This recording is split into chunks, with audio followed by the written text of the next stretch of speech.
아가서 5장 2절에서 16절까지 말씀 제가 봉독하겠습니다. 내가 잘지라도 마음은 깨었는데 나의 사랑하는 자의 소리가 들리는구나. 문을 두드려 열기를 나의 누이, 나의 사랑, 나의 비둘기, 나의 완전한 자야. 문을 열어다오. 내 머리에는 이슬이, 내 머리털에는 밤이슬이 가득하였다 하는구나.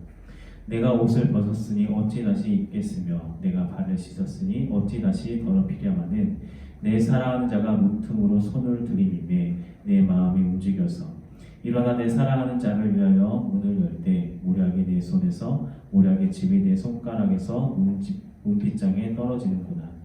내가 내 사랑하는 자를 위하여 문을 열었으나 그는 벌써 물러갔네. 그가 말할 때에 내 혼이 나갔구나.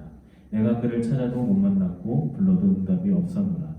성안을 순찰하는 자들이 나를 만나매 나를 쳐서 상하게 하였고 성벽을 파수하는 자들이 나의 겉옷을 벗겨 가졌도다.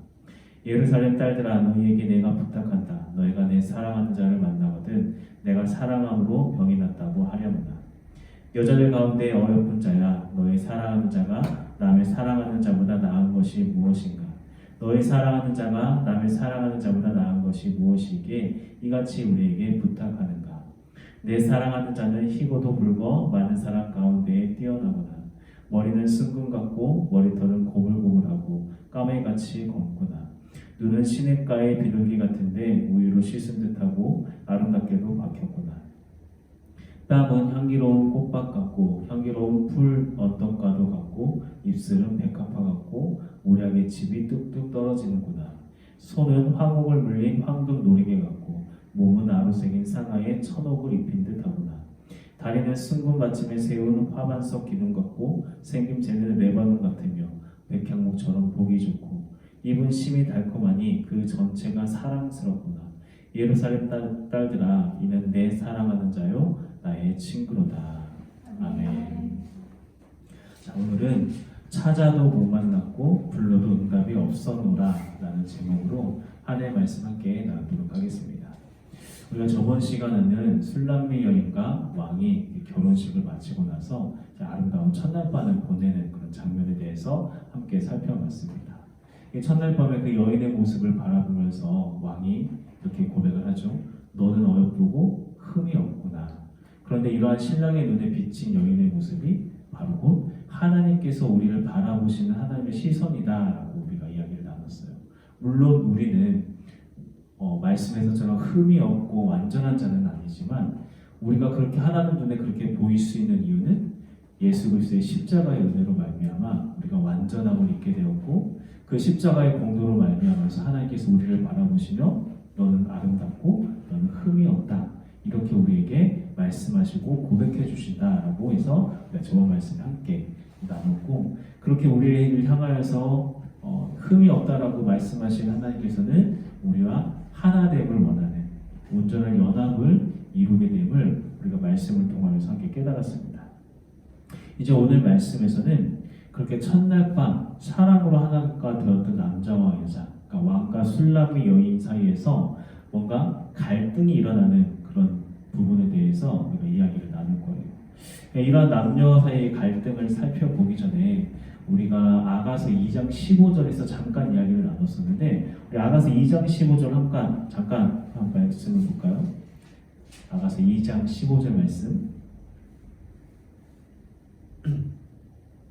같이 한번 읽어볼게요. 아가서 2장 15절 시작. 우리를 위하여 여우 곧 포도원을 허는 작은 여우를 잡으라. 우리의 포도원에 꽃이 피었습니다. 자, 2장 15절에서는 포도원을 허는 여우에 대해서 언급하고 있는 것을 우리가 보게 돼요. 여기서 나오는 여우의 존재에 대해서는 학자들마다 여러 가지 의견들이 있어요. 교회 안에 들어온 거짓 교사들이다. 그러니까 거짓 선지자들이다.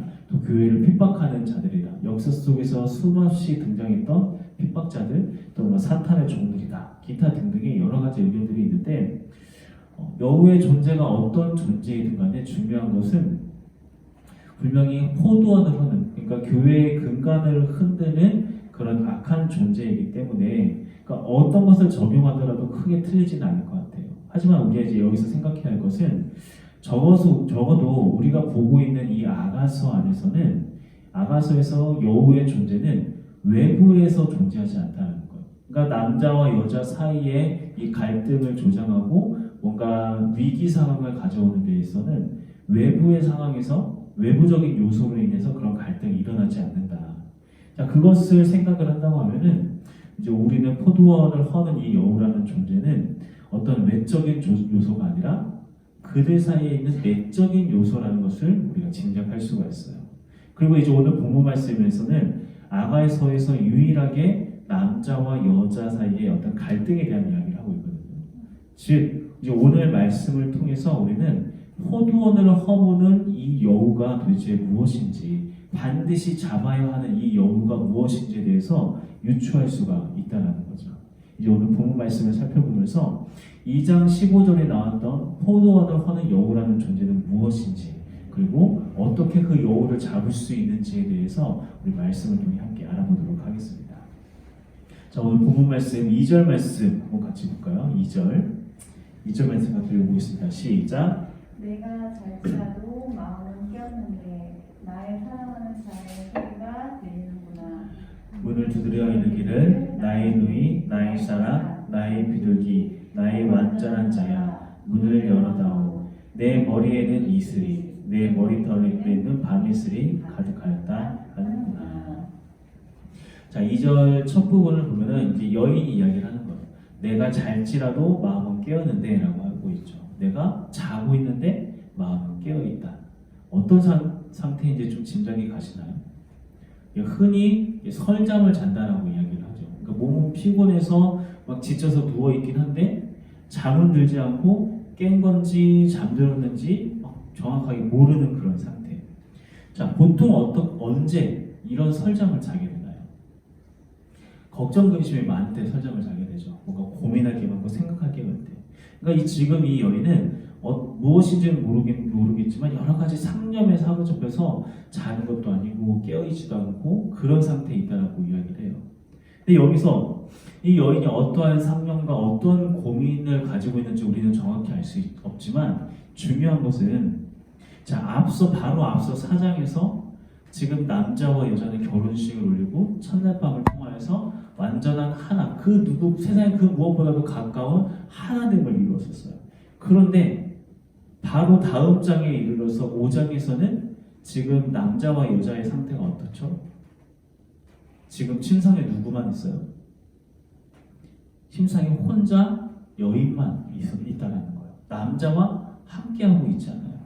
물론 결혼했다고 해서 항상 같이 붙어 있어야 한다 이렇게 이야기할 수는 없지만 여기서 나오는 남자와 여자의 이 물리적인 거리는 곧 남자와 여자의 어떤 심적인 거리, 마음의 거리를 의미하기도 해요.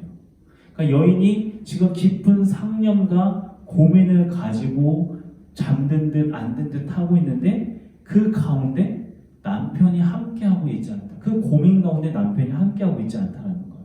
더군다나 그 어느 곳에서보다도 친밀한 관계를 누렸던 그 침실 안에서 여인 혼자 남아있다는 거.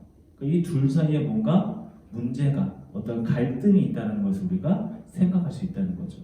자, 그렇다면 남자는 도대체 어디에 있는 것인가? 2절을 다시 보면은 나의 사랑하는 자의 소리가 들리는구나. 문을 두드려 이르기를 나의 누이, 나의 사랑, 나의 비둘기, 나의 완전한 자야, 문을 열어다오. 내 머리에는 이슬이, 내 머리털에는 밤이슬이 가득하였구나. 자, 남자가 지금 어디 있다고 하고 있죠? 문 밖에 서서 문을 두드리면서 나의 완전한 자야, 문을 열어다오. 이렇게 여인에게 문을 열어달라고 간청하고 있는 모습을 보게 돼요. 그러니까 그렇게 문을 두드리고 있는 남자의 모습이 뭔가 좀 애처로워 보입니다. 남자의 상태가 어떻다고 하고 있죠? 내 머리에는 이슬이, 내 머리털에는 밤이슬이 가득하였다. 무슨 말인가 하면은 남자가 밤새도록 문 앞에 서서 문을 두드리면서 문 좀 열어줘요, 문 좀 열어줘요, 문 좀 열어주세요. 이게 문을 두드리고 있었다는 거예요. 자, 그런데 그렇게 신랑이 간청하면서 밤새도록 문을 열어달라고 얘기하고 있음에도 불구하고 거기에 반응하는 신부의 모습이 다소 좀 충격적으로 보여져요. 3절 말씀입니다. 우리 함께 읽어볼게요. 시작. 내가 옷을 벗었으니 어찌 다시 입겠으며 내가 발을 씻었으니 어찌 다시 더럽히려마는. 여인은 자기가 문을 열어주지 못하는 이유에 대해서 뭔가 그 이유에 대해서 이야기를 합니다. 내가 지금 잠자려고 옷을 벗고 있는데 어떻게 다시 또 옷을 다시 입겠습니까? 내가 지금 발을 다 씻어서 침상 위에 있는데 내가 어떻게 또 다시 흙을 묻혀오면서 또 먼지를 묻히면서 신발을 신겠습니까? 발을 더럽히겠습니까? 자, 문을 열어주겠다는 건가요? 안 열어주겠다는 건가요? 열어주기 싫다는 거죠. 왜 싫을까요? 그냥 그 본문을 향해서 느끼고 보면은 여인이 되게 귀찮아 보이는 것 같아요. 귀찮아 보이는 것 같아요. 자, 그런데 여기서 이제 단순히 귀찮다라고 하는 의미를 넘어서 우리가 한 번 더 여기서 더 들어가 보면은 생각을 해보면은 자, 유대인들은 서로 남자와 여자가 결혼하고 나면은 어디에서 신혼집을 얻고 살게 될까요? 자, 유대인들의 결혼식의 그 예식에 대해서 다시 한번 우리 생각을 해보면은 유대인들은 2번 결혼을 한다고 했죠. 같은 사람과 2번 결혼하는 거예요. 첫 번째 결혼식을 올리고 나서 그 다음에 여자는 계속해서 친정에 남아있고 남자는 자기의 본가로 돌아가서 거기서 1년여의 시간 동안 열심히 자기 아내와 함께 지낼 그 집을 마련하게 됩니다. 그리고 집이 완성되고 함께 거할 집이 완성되고 나면은 1년 후에 어느 날 이제 여인을 그러니까 자기 아내를 다시고 데리고 와서 함께 그 집에서 살게 되는 거죠. 이 말은 즉슨 자, 그 집은 누가 마련한 거예요? 남자가 만들어낸 거잖아요. 그러니까 오늘 본문 말씀에 나오는 이 침실, 남자와 여자가 함께 왕과 술람의 여인이 함께 지냈던 이 침실은 남편이었던 솔로몬이 자신의 사랑하는 술람의 여인을 위하여서 힘껏 준비한 신혼집이었겠죠. 그러니까 왕이 여인을 위하여 준비했던 신혼집, 그 침실, 그 모양이 어땠을까요? 가장 좋은 것으로만 가득 채워져 있을 거예요. 고풍스럽고 화려하고 아름답고 고귀하고 이 모든 것들, 포근한 침대, 부드럽고 아름다운 이불, 왕이 준비한 모든 것이 가득한 그곳에서 술람의 여인이 혼자 머물고 있으면서 왕이 문을 두드리면서 간청하고 있는데도 문을 열어주지 않고 있었다는 거예요. 왜 그랬을까요? 왜 왕의 간청을 귀찮다라고 생각했을까? 이렇게 왕을 통하여서 얻게 되었던 따뜻함, 왕을 통해서 얻게 되었던 편안함, 왕을 통해서 얻게 되었던 풍요로움이 오히려 왕과 술람미 여인의 사이를 멀어지게 만들었다는 거예요. 왕의 능력으로 얻게 되었던 이 풍요로움이 여인으로 하여금 게으르게 만들었다는 거죠. 뿐만 아니라 그 게으름 가운데서도 자신만의 근심에 쌓여서 자신의 사사로운 그 일에 마음에 빼앗기고 그러한 자기와 함께하고 함께 고민을 나누고 싶다라고 이야기하고 있는 그 남편을 자기를 찾아왔던 남편을 문전막대하면서 밤새도록 문을 두드리고 있는 그 남편에게 내가 옷을 벗었는데 내가 어떻게 다시 입고 내가 발을 씻었는데 어떻게 다시 더럽히려 이런 이야기를 하고 있다는 거예요. 그러니까 왕이 준 그 포근함에서 왕이 주었던 그 평안함에서 다시는 내려가고 싶지 않다는 거죠. 왕이 주었던 그 아름다운 향유에 취해서 다시 발에 흙을 묻히고 싶지 않다라고 하는 그런 마음들.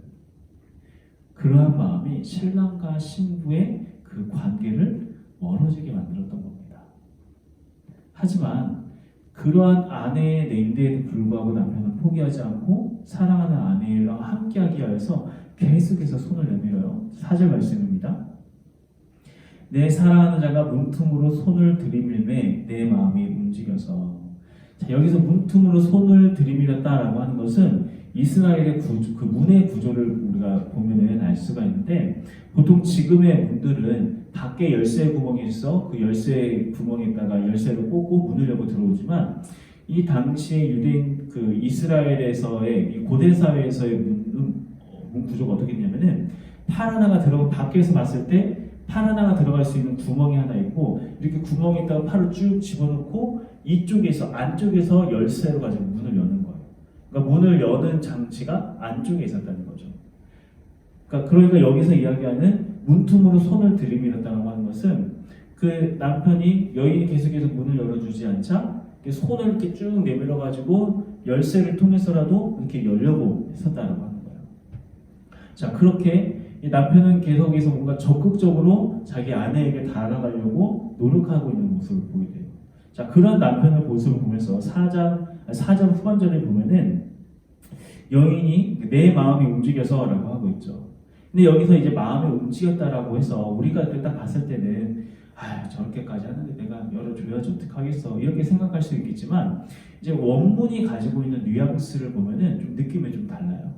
여기서 내 마음이라고 번역된 우메 아이라고 하는 이 단어가 창자 또는 여기서 창자는 뭐 육신의 창자를 이야기하는 것도 있고 이 내면의 상태, 마음의 깊숙한 곳을 이야기하기도 해요. 이 우메 아이의 그 원형이 매라고 하는 단어인데 창자, 내장, 뭐 심중의 깊은 마음 이런 뜻을 가지고 있거든요.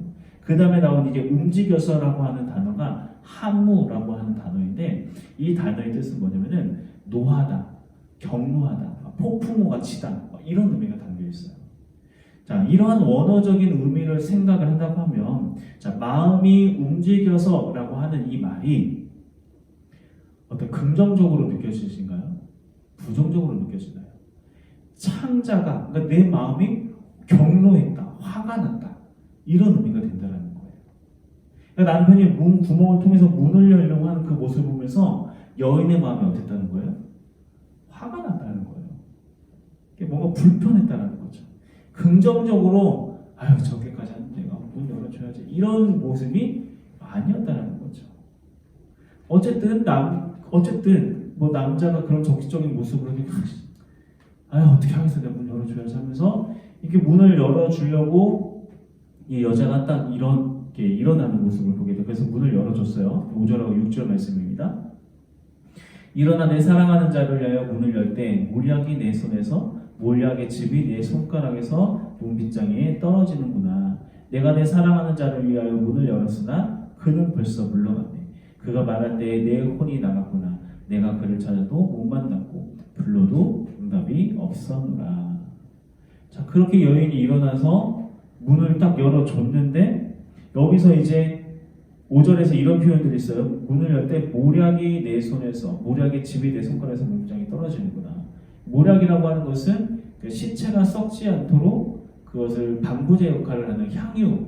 그러니까 예수님께 동방박사들에게 예수님께서 받았던 그 제물 중에 하나가 모략이었죠. 그러니까 이게 뭔가 소설로 치면 복선을 의미하는 거예요. 죽음을 상징하는 향유. 뭔가 이 안에 커다란 문제가 생긴다는 것에 대한 어떤 복선이 딱 깔려 있는 거죠. 그러면서 그 복선 가운데서 문을 탁 열어줬는데 어떻게 됐어요? 남편이 보이질 않아요. 남편이 어디 갔지? 그는 벌써 물러갔네. 그리고 그렇게 남편이 보이지 않자 그때서야 이 정신이 번쩍 탁 들었던 것 같아요. 지금 내가 제정신이 아니었구나. 내가 왜 그랬을까? 이제 내가 그를 찾아도 못 만나고 불러도 응답이 없구나. 완전히 남편을 잃어버린 여인의 모습을 보게 됩니다. 그리고 그렇게 사랑하는 남자를 잃고서야 이제야 그 여인은 자신이 누리고 있었던 이 평안함을 뒤로 한 채 사랑하는 님을 찾아 떠나요. 그때서야 깨달았다는 거예요. 내가 누리고 있었던 이 편안함, 침실, 따뜻함, 아름다운 침상, 이불, 이 모든 것들은 남편과 함께 있을 때, 내 사랑하는 님과 함께 있을 때에서야 나에게 의미 있는 것이지 나에게 사랑하는 님이 없으면은 아무런 의미가 없다는 것을 깨닫는다는 거예요. 그래서 그 모든 것들을 그때서야 다 뒤로 한 채 그 편안한 침실에서 나가서 남편을 찾아 헤매기 시작을 합니다. 그런데 그 길이 순조롭지가 않아요. 7절 말씀이에요. 7절 시작. 성안을 순찰하는 자들이 나를 만남에 나를 쳐서 상하게 하였고 성벽을 파수하는 자들이 나의 겉옷을 벗겨 가졌도다. 자, 여기서 순찰하는 자들 그리고 성벽을 파수하는 자들이라고 하면은 본래 이제 궁에서 치안을 담당하는 그런 사람들이잖아요. 치안을 담당하는 사람들이라는 것은 곧 왕의 신하들이었을 거예요. 어쩌면은 여인이 그렇게 남편을 찾아 헤맸을 때 여인을 도와줘야 하는 그런 사람들이었다는 거죠. 그런데 그렇게 순찰하는 자들이, 성벽을 파수하는 자들이 여인에게 어떻게 하겠다고 하고 있죠? 나를 쳐서 상하게 하고 겉옷을 벗겨 가졌도다.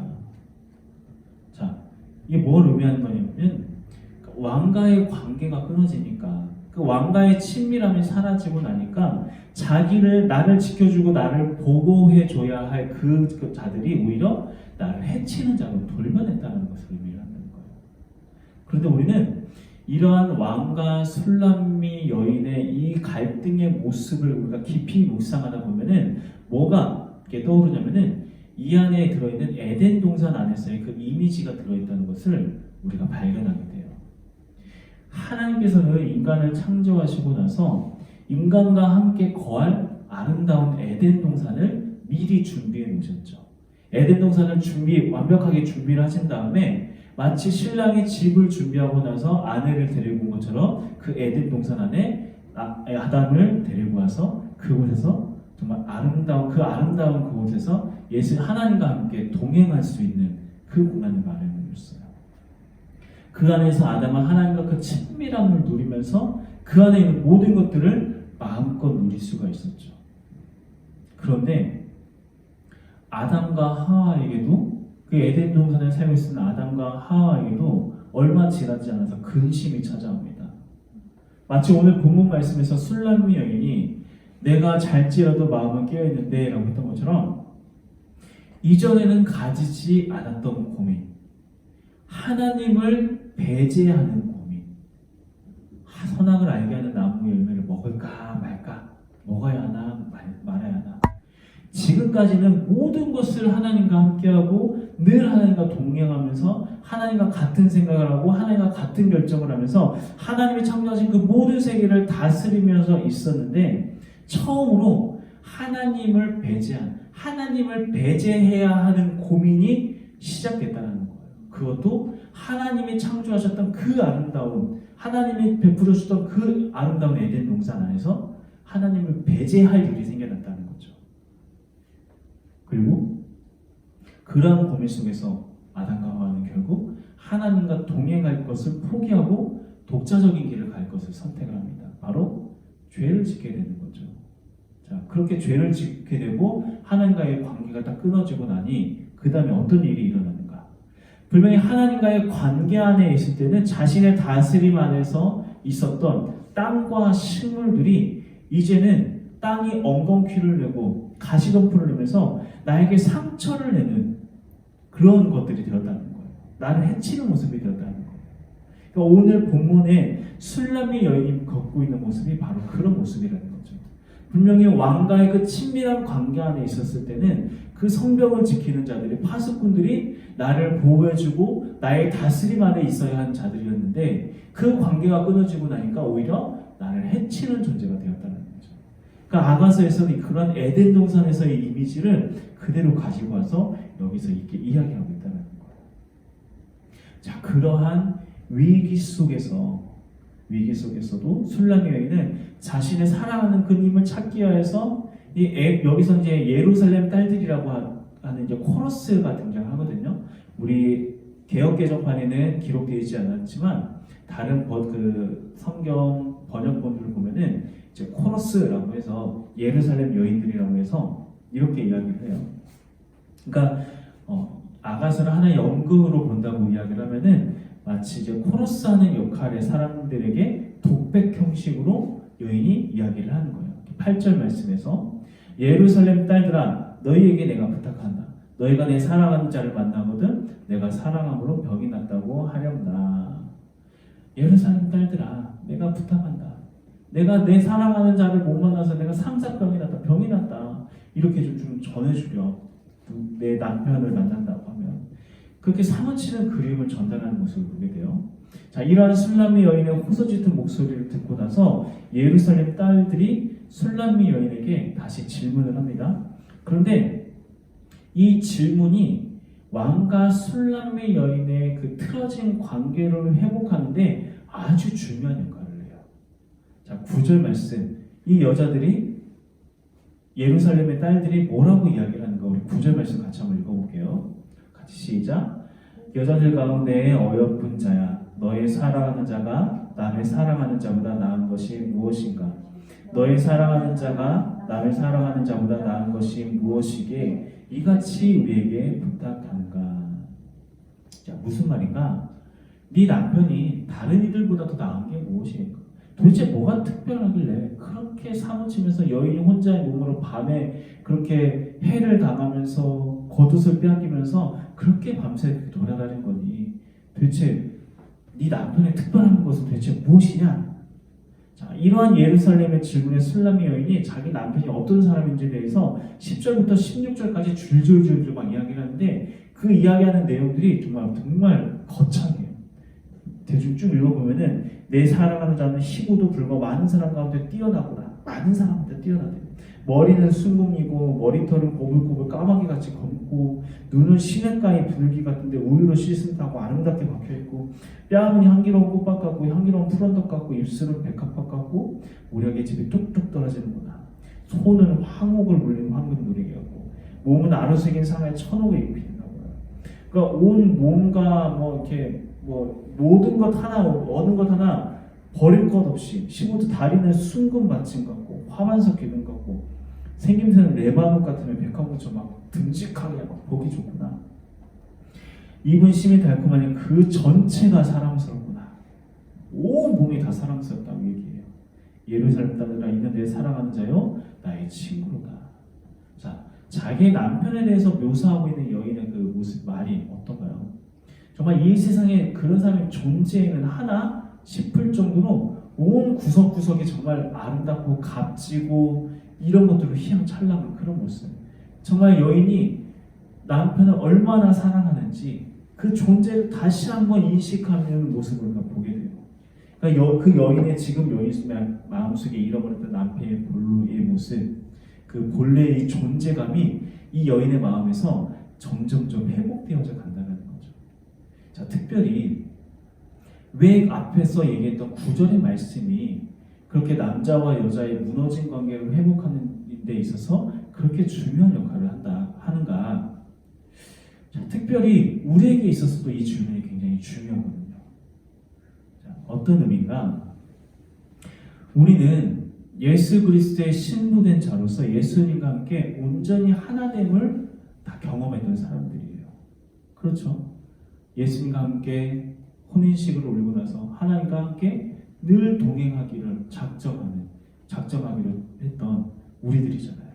그런데 그럼에도 불구하고 우리는 어느 때는 나 혼자만의 상념에 빠져서 나 혼자만의 고민과 번뇌에 빠져서 그 고민과 번뇌 안에 예수님을 배제하려고 할 때가 예수님을 배제하면서 살려고 할 때가 종종 있다는 거예요. 이 문제에 있어서는 예수님께서 관여하시지 못하도록 하고 어느 문제에 있어서는 예수님이라는 존재가 아무런 영향력도 미치지 못하게 만들려고 하는 그런 마음들이 있다는 거죠. 오히려 그러한 문제조차도 내가 너와 함께하기 원한다라고 하면서 밤새도록 문두드리고 계시는 그 예수님의 목소리를 모른 척하면서 예수님을 밤새도록 이슬에 흠뻑 젖게 만들 때도 분명히 있다라는 거예요. 아마 우리 각자의 삶마다 다 그럴 거예요. 내가 어느 한 부분에서는 예수님 나와 함께 해주세요. 예수님께 맡깁니다. 예수님 함께 해주세요. 이렇게 이야기하지만 이 어느 부분에 있어서는 예수님을 계속 배제하고 싶은 거예요. 예수님이 관여하지 않았으면 좋겠는 거예요. 이것만은 내가 더 이상 나도 할 만큼 했으니까 이것만은 더 이상 건들지 말아주세요 라고 하는 것들이 있다는 거예요. 하지만 예수님께서는 그곳 가운데서 문들들고 계시며 이슬을 흠뻑 젖으며 기다리고 계시는 거죠.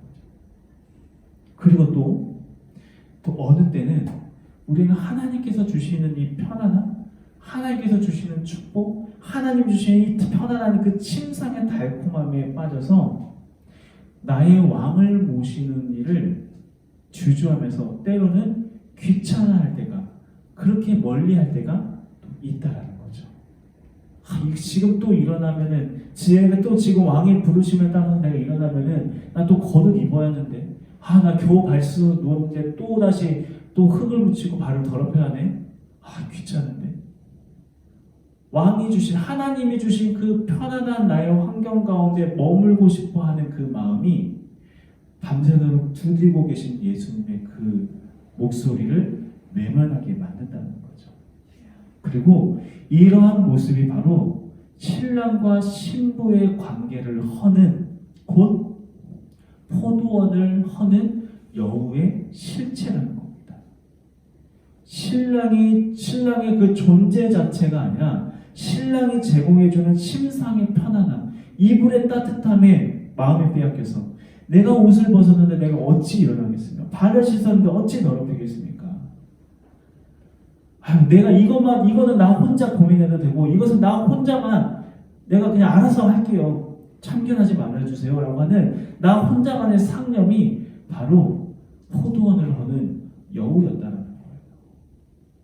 하지만 오늘 말씀에서처럼 이 모든 것들, 나에게 준, 내가 누리고 있는 이 편안함, 안락함, 이 모든 것들, 남편이 없으면, 사랑하는 내 님이 없으면은 아무런 의미가 없는 것들이라는 거예요.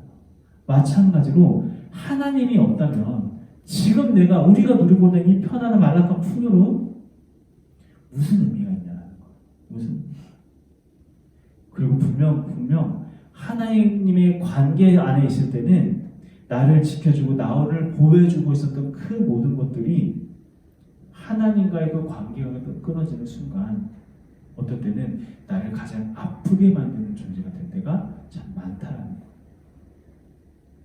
생각해보면 참 그렇잖아요. 어쩌면은 우리가 가장 서로를 위해주고 보호해줘야 할 대상들이 가족이고, 이 가족이라는 존재는 우리가 하나님과의 관계에 있을 때 서로에게 사랑을 전달해 줄 수 있는 그런 관계. 하지만 하나님과의 관계가 틀어지면은 서로가 서로를 가장 아프게 찌르는 존재가 되어버리고 가족이 될 때가 참 많이 있죠.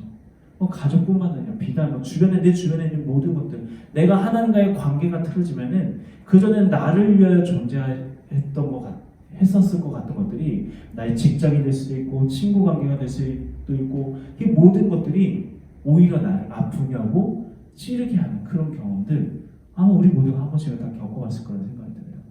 결국 우리는 하나님 없이는 아무것도 아닌 그런 존재들이라는 거죠. 자, 그렇다면 그렇게 무너져버린 관계, 잃어버린 나의 신랑은 어떻게 되찾을 수 있을까?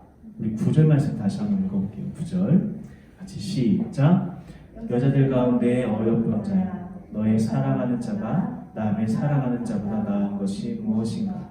너의 사랑하는 자가 남의 사랑하는 자보다 나은 것이 무엇이기에 이같이 우리에게 부탁하는가? 자, 이 말씀이 어떤 말씀인가 하면은 나에게 있어서 하나님이라는 존재가 어떤 존재인지, 하나님이 어떤 의미인지, 그가 내게 어떤 은혜를 베푸셨고 어떤 사랑을 내게 베푸셨는지, 그것을 다시 한 번씩 하나씩 생각해 보라는 거예요. 내가 믿는 하나님 어떤 하나님이었지? 그 하나님이 내게 어떤 사랑과 어떤 은혜를 나에게 베풀어 주셨지? 하나씩 나의 신랑 되신 예수 그리스도에 대해서 생각하며 나아갈 때, 생각해 봤더니 정말 나를 사랑해 주셨던 그분이 정말 위대하신 분인 거예요. 앞서 10장에서 10절부터 16절까지 읽었던 남편의 모습처럼 내 사랑하는 자는 희고도 붉고 많은 사람 가운데 정말 비교할 수 없을 만큼 뛰어나고, 머리는 순금, 머리털은 까마귀같이 검고, 눈은 시냇가의 비둘기 같고, 우유를 씻은 듯하고, 뺨은 향기로운 꽃밭 같고, 손은 황옥을 물린 황금, 다리는 순금 받침 화반석, 레바논 같고 백향목 같고, 세상에 그 무엇과도 비교할 수 없을 만큼 그 놀라운 분, 아름다운 분, 위대하신 분, 영화로우신 분, 그분이 나의 신랑이었지. 그분이 나를 사랑하셨지. 그분이 나를 술람미 여인이었던 나를 계단의 장막 같고 검은 존재였던 포도원 지기로서 햇빛에 그을러졌던 나를 신부 삼아 주셨었지. 나의 신랑이 나에게 그런 사랑을 베푸셨지. 그 사랑을 다시 한번 기억하기 시작하는 거. 그 사랑 가운데 내가 다시 한번 그 사랑을 깊이 묵상하면서 내 마음속에 새기기 시작하는 거.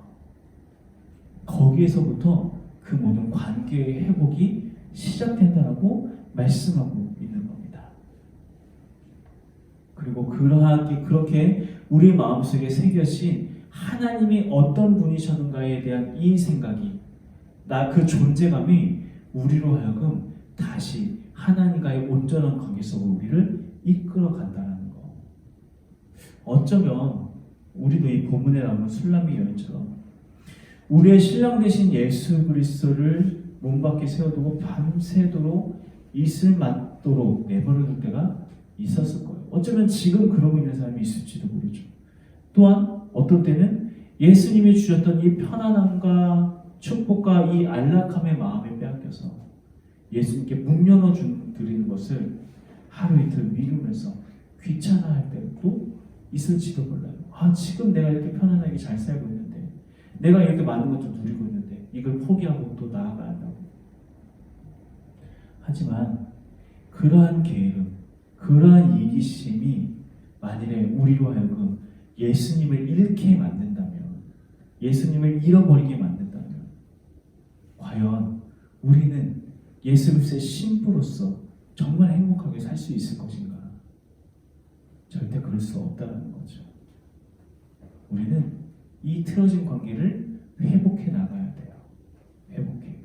어떻게? 나에게 있어서 예수님이란 존재가 어떤 존재였는지, 그가 내게 어떤 은혜를 베푸셨는지, 그 십자가의 사랑, 그 십자가의 은혜, 여기서부터 다시 시작하는 거예요. 잃어버린 그 은혜에 대한 기억을 다시 한번 생각하면서 바로 거기서부터 시작하는 겁니다. 내가 어떤 은혜를 입은 자였지, 내가 어떤 사랑을 받은 자였지, 하나님이 어떤 분이시기에 나를 그토록 사랑하셨는가.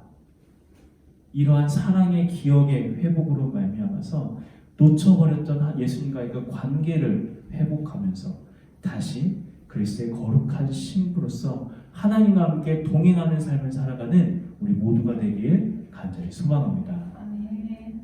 기도하겠습니다.